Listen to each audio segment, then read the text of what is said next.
दुर्गा नदी के किनारे बसा एक गांव फूलपुर। गांव में कुछ 100-150 लोग रहते थे।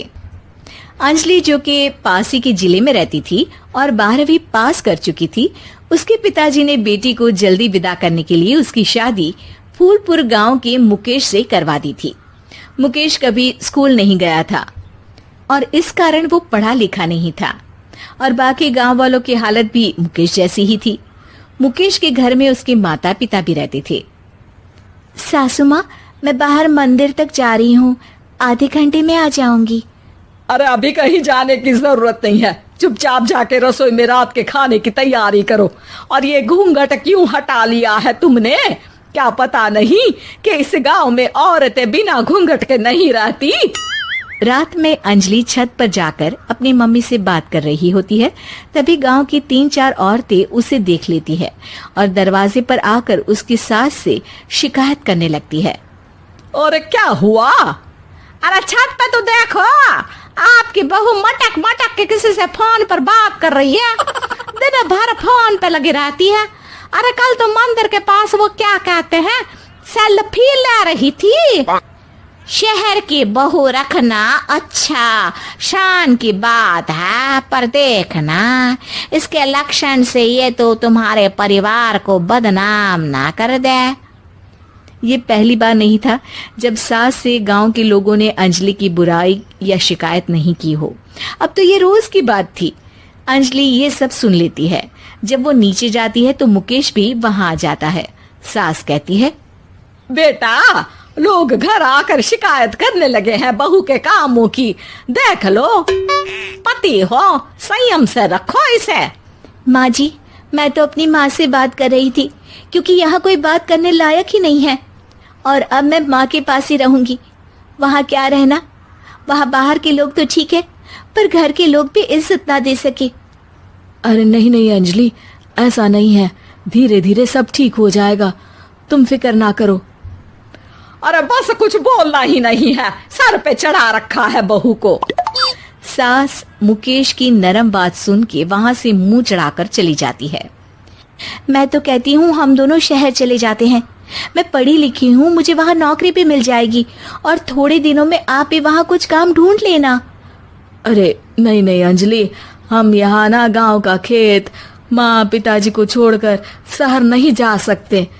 माँ पिताजी को कैसा लगेगा और गांव वाले क्या सोचेंगे? ये कहकर मुकेश सोने चला जाता है और अंजलि की गांव वालों द्वारा बुराई का सिलसिला बहुत दिनों तक चलता ही रहता है। लेकिन अंजलि गुस्सा ना दिखाते हुए समझदारी से काम लेती है। बारिश का मौसम चालू हो जाता है। जोरदार बारिश से पूरे गांव में हाहाकार मच जाता है। दुर्गा नदी में बाढ़ आ जाती है और बाढ़ का पानी पूरे गांव की फसल तबाह कर देता है। फसल की ये हालत देखकर गांव वाले निराश हो जाते हैं और बात तो यहाँ तक पहुँच जाती है कि कुछ लोग तो अंजलि को इस सब का दोषी ठहरा देते हैं। अरे पूरी फसल तबाह हो गई, पता नहीं किसकी नजर लग गई है।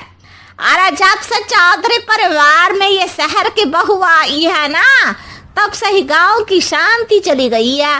इसके कर्म कांड से माँ दुर्गा नदी भी खुश नहीं है। ये सब सुनकर बेचारी अंजलि रोते हुए अपने घर चली जाती है। कुछ दिन बाद सभी गांव वाले अपनी फसल का मुआवजा लेकर अपने अपने घर आते हैं। मुकेश भी 1500 लेकर आता है। अंजलि को जब पासबुक दिखाता है तो अंजलि हैरान हो जाती है। अरे, ये पासबुक में तो उन्होंने 4000 की एंट्री करी है और आपको सिर्फ 1500 दिए। सच में? अरे, वो सरकारी अफसर आपको बेवकूफ बना रहे हैं। सरकार की तरफ से हमें 4000 मिले हैं, लेकिन बाकी का सारा पैसा खुद ही खा रहे हैं। आप लोग के अनपढ़ होने का फायदा उठा रहे हैं। ये सब सुनकर मुकेश परेशान हो जाता है, लेकिन अंजलि उसे हिम्मत से काम लेने को कहती है और सुबह होते ही मुकेश को पंचायत कार्यालय ले जाती है और साथ में गांव के और लोगों को भी। आप सरकारी बाबू क्या गांव के लोगों को बेवकूफ समझते हैं? आपको क्या लगता है ये पढ़े लिखे नहीं है तो आप कुछ भी मनमानी करेंगे? ये बेचारे दिन रात इतनी मेहनत करते हैं, ये हमारे अन्नदाता हैं और आप इनके साथ ऐसा धोखा करते हैं। अरे क्या बके जा रही है ये लड़की, किस धोखे की बात कर रही है? अपने कांड करके नदी माँ को नाराज करके हमारा नुकसान करके इसे चैन नहीं मिला क्या?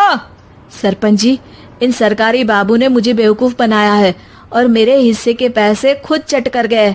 बस ये सुनते ही सरपंच वहां से दुम दबाकर भाग जाता है। पता चलता है कि जनपद अधिकारियों ने गांव के सरपंच के साथ मिलकर सबके साथ धोखा किया है। सब लोगों का विरोध शुरू हो जाता है और आखिर में अधिकारी सब गांव वालों के हिस्सों के बचे हुए पैसे उन्हें लौटा देते हैं और कई दिन तक सरपंच गांव में लौटता ही नहीं। अंजलि, तुम नहीं होती तो हम गांव वालों को तो पता ही नहीं चलता कि ये हमें हर बार बेवकूफ बनाते हैं। हाँ हाँ अंजलि बेटी, हमें माफ कर दो। हम सब तुम्हें बुरा भला कहते रहे, लेकिन तुमने ही आज हमें बेवकूफ बनाने से बचाया है। हमें तुम पर गर्व है बेटी। अब समझ आया कि सरपंच तुमसे नहीं, तुम्हारे पढ़े लिखे होने से नफरत करता था। क्यों ना इस बार हम अंजलि को ही सरपंच पद के लिए चुन ले? क्या कहते हो गांव वालों? पढ़ी लिखी सरपंच। बस पूरा गांव अंजलि के लिए ताली बजाता है और अंजलि की सास उसे खुशी से गले लगा लेती है।